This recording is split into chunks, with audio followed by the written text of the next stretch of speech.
Shalom, shalom. Bonjour encore tous mes frères et toutes mes sœurs en Christ de par le monde entier. Je vous salue au nom de Jésus-Christ. Oui, vous avez encore votre humble serviteur, le serviteur de Dieu, l'évangéliste Caleb du Togo.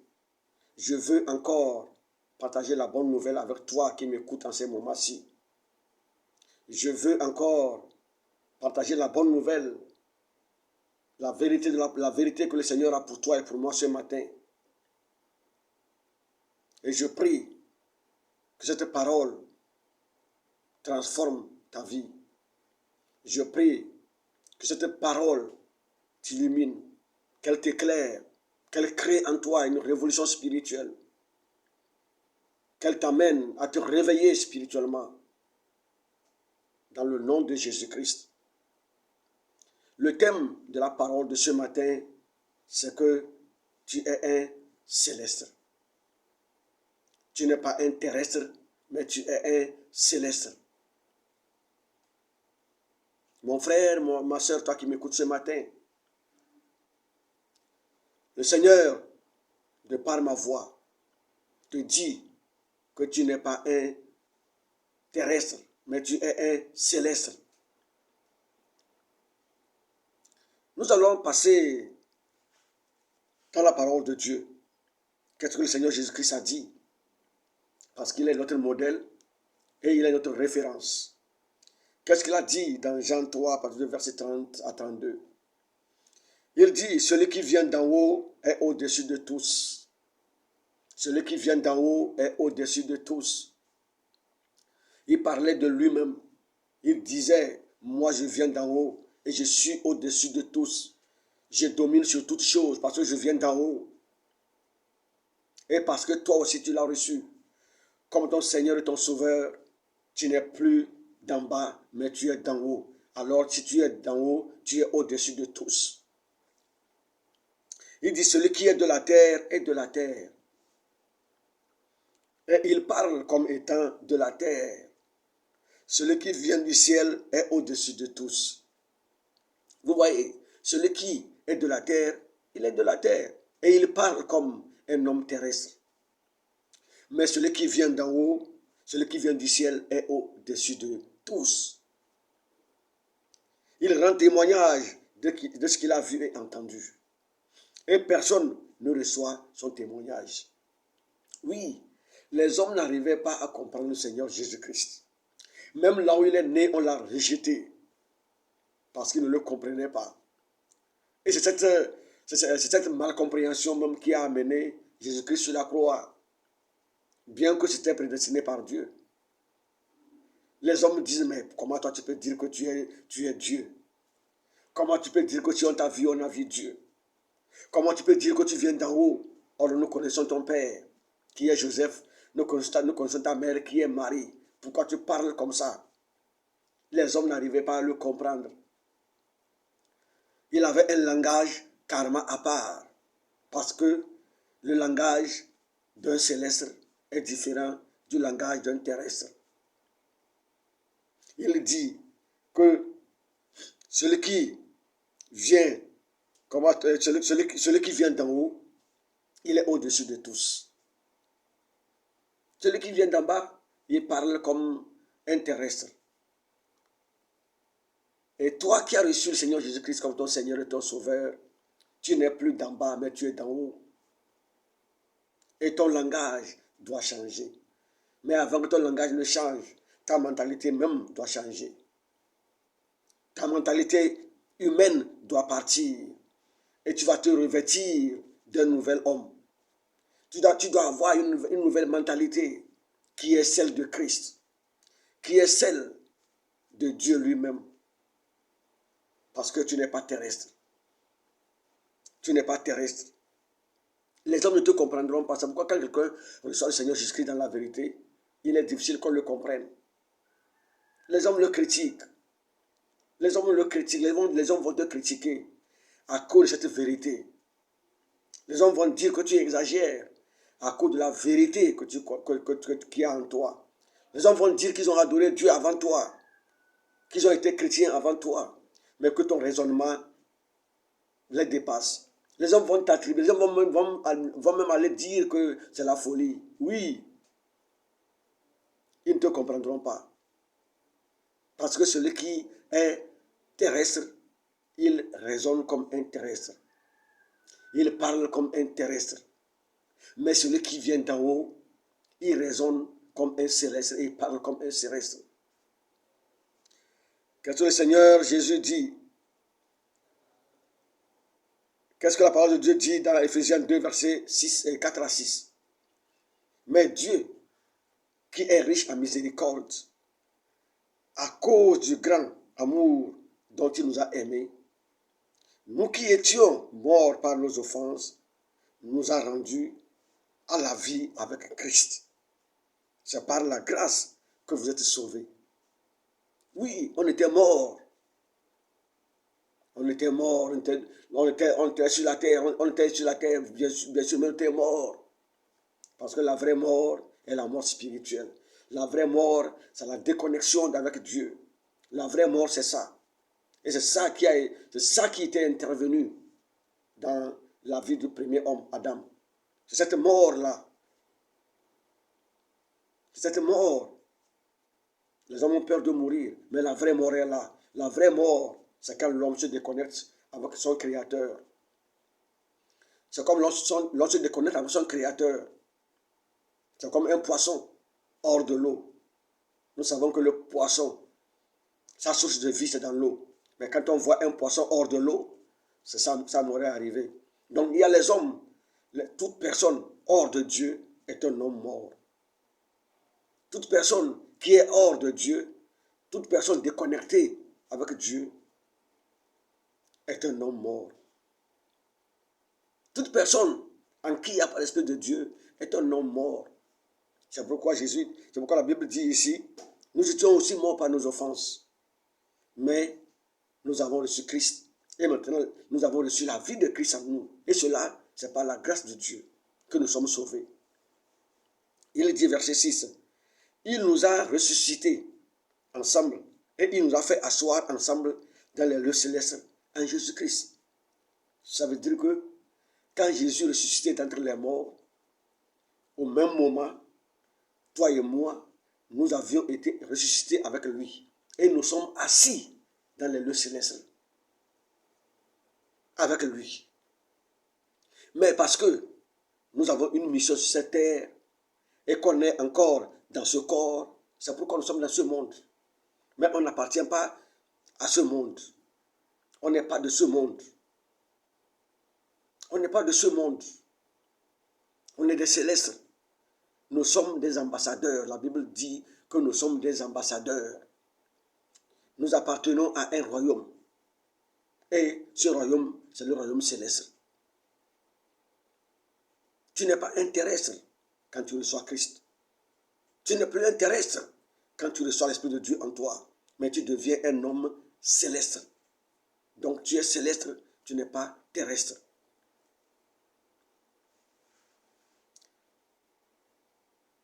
Tu n'es pas un homme terrestre. Nous allons lire Jean 17, à partir du verset 15. Je ne te prie pas de les ôter du monde. Ça, c'est la prière du Seigneur Jésus-Christ. Quand il était en fin de mission, et il priait pour ses disciples. Il dit au Père, je ne te prie pas de les ôter du monde, mais de les préserver du mal. Parce qu'il sait que dans ce monde, il y a le mal qui arrivera. Donc Jésus priait afin que ses disciples soient préservés de ce mal. Ils ne sont pas du monde, comme je ne suis pas du monde. Vous voyez, ils ne sont pas du monde. Tu n'es pas du monde, mon frère. Si tu es vraiment né de nouveau, tu as confessé tes péchés au Seigneur, tu as confessé tes péchés et tu as reçu le Seigneur Jésus-Christ comme ton Seigneur et ton Sauveur, tu n'es plus de ce monde. C'est pourquoi le monde ne te comprendra pas. C'est pourquoi le monde ne te comprendra pas. Et ne cherche pas à ce que le monde te comprenne, parce que ce n'est pas possible que le monde te comprenne quand tu as l'Esprit de Dieu en toi. Il dit, sanctifie-les par la vérité. Je prie. que la vérité te sanctifie. Que tu sois sanctifié par cette vérité que le Seigneur fait sortir à travers moi, dans le nom de Jésus-Christ. Il dit, ta parole est la vérité. Il dit, comme tu m'as envoyé, Père, comme tu m'as envoyé dans ce monde, moi aussi, je les ai envoyés. Ça veut dire que tu n'es qu'un envoyé. C'est comme un ambassadeur qui est envoyé en mission. Tu n'es qu'un envoyé sur cette terre, mais tu n'appartiens plus à ce monde. Un ambassadeur des États-Unis d'Amérique au Togo sait qu'il n'est pas togolais. Il sait qu'il n'est pas togolais. Il sait qu'il est américain. Et il ne raisonne pas comme un Togolais, mais il raisonne comme un Américain. Il a confiance à son pays qu'il a envoyé. Il met sa confiance en son pays qu'il a envoyé. Donc, mets ta confiance en Dieu qui t'a envoyé en mission sur cette terre. Mets ta confiance en Dieu en qui tu as confié ta vie. Un ambassadeur n'est pas troublé quand il y a des problèmes dans le pays où il est ambassadeur. Non. Il sait que quand ça ne va pas, son pays enverra un avion spécial pour venir le rapatrier. Pas un ambassadeur seul, mais tous les ressortissants américains, français, chinois, savent qu'ils ne sont pas des Togolais. Savent qu'ils ne sont pas des Togolais. Donc, mon frère, tu as reçu Christ. Tu as reçu Christ, tu n'es pas terrestre. Tu n'es même pas Togolais. Tu n'es pas béninois. Tu n'es pas français, tu n'es pas anglais, tu n'es pas américain, tu n'es pas chinois. Tu n'es pas allemand. Mais tu es céleste. Tu appartiens à un royaume. Tu appartiens à un royaume. La Bible dit, dans Apocalypse 5, verset 10, que par le sang de Jésus, nous sommes devenus des sacrificateurs et des rois sur la terre. Praise the Lord. Je prie que le Seigneur ouvre l'esprit de ta compréhension, que tu puisses saisir cette vérité et que tu sois affranchi par cette vérité dans le nom de Jésus-Christ. Qu'est-ce que la Bible dit? 1 Corinthiens 15, à partir du verset 47 à 48. Le premier homme tiré de la terre est terrestre. On parle d'Adam. Adam est tiré de la terre et il est terrestre. Et tous ceux-là qui sont nés ici d'Adam, toi et moi, ce que nous étions avant, nous sommes les terrestres. Et nous avions pris part au péché que Adam avait commis dans le jardin d'Éden.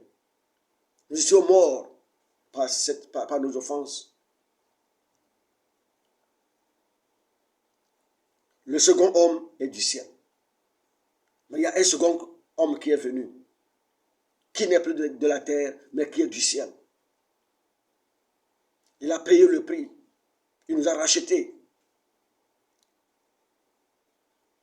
Nous sommes morts avec lui. Et on est ressuscité avec lui. Et nous sommes assis dans le lieu céleste avec lui. Maintenant, comme nous avons un corps, encore, nous allons d'abord accomplir la mission que le Seigneur a pour nous cette terre avant d'aller au ciel. Mais déjà, tu dois savoir que tu n'es plus terrestre, tu n'es plus de ce monde. C'est pourquoi, quand tu as cette vérité-là, quand les choses se passent, quand les choses tournent mal, tu n'es pas paniqué. Tu sais d'où tu viens. Tu sais d'où tu viens, tu sais qui tu es. Tu sais qui tu es. Tu n'es pas paniqué, tu n'es pas troublé. Parce que tu connais ton origine. Tu connais ton origine. Tu sais qui est ton Père, ton vrai Père.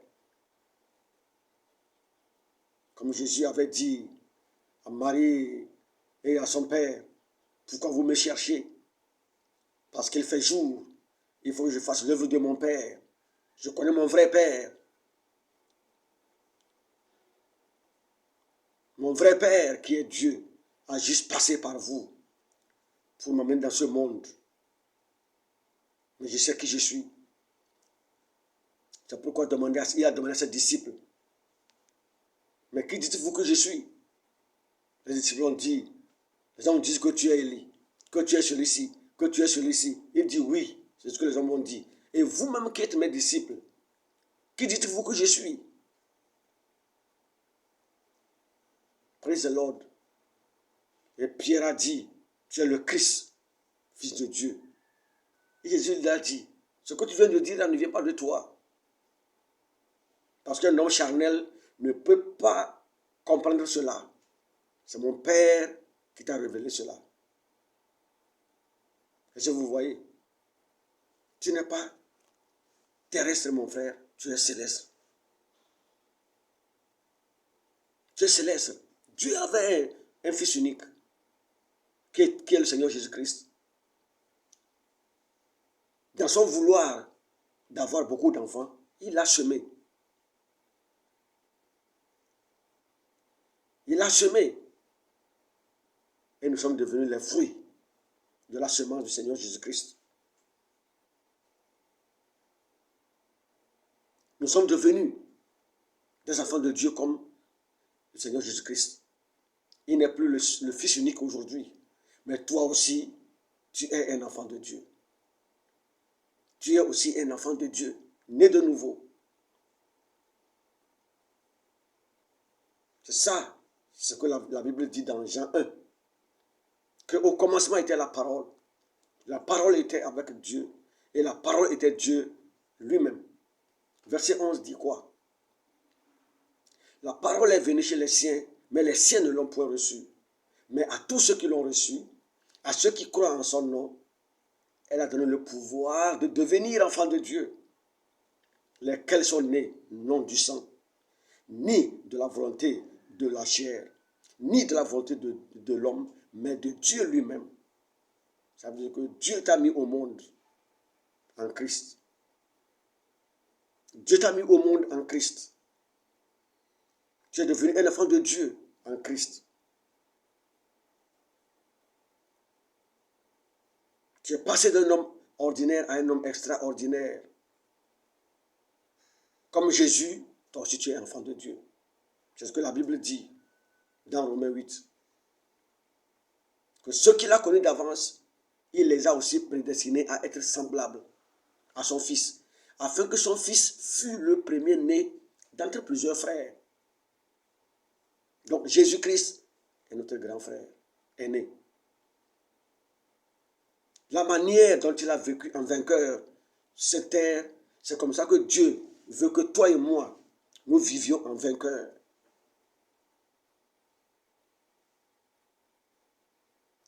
De la manière dont il a manifesté l'autorité de Dieu sur cette terre, c'est comme ça que Dieu veut que toi et moi, nous manifestions l'autorité de Dieu sur cette terre. Il veut que nous dominions comme Jésus-Christ a dominé. Jésus a dit, si vous croyez en moi, ce que je fais, vous allez faire ça. Et même plus. Parce que je m'en vais au Père. Praise the Lord. Jésus-Christ est notre grand frère. Ce qui ne lui est pas arrivé sur cette terre n'est pas censé t'arriver.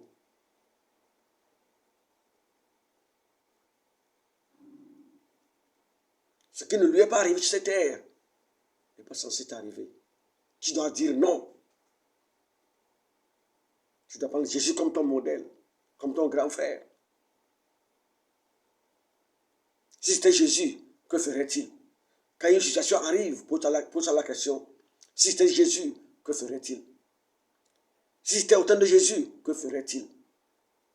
Parce que Jésus est notre grand frère. Dieu est notre Père, Jésus est notre grand frère. Praise the Lord. Praise the Lord. Praise the living God. Qu'est-ce que la Bible dit dans Hébreux 12, verset 22? Mais vous êtes rapprochés de la montagne de Sion, de la cité du Dieu vivant, la Jérusalem céleste. Praise the Lord. La Jérusalem céleste. Il y a la Jérusalem terrestre, il y a la Jérusalem céleste. La Jérusalem terrestre, c'est là où Jésus est né. Mais il y a une Jérusalem céleste où toi et moi, nous appartenons. La vraie Jérusalem, c'est toi et moi aujourd'hui.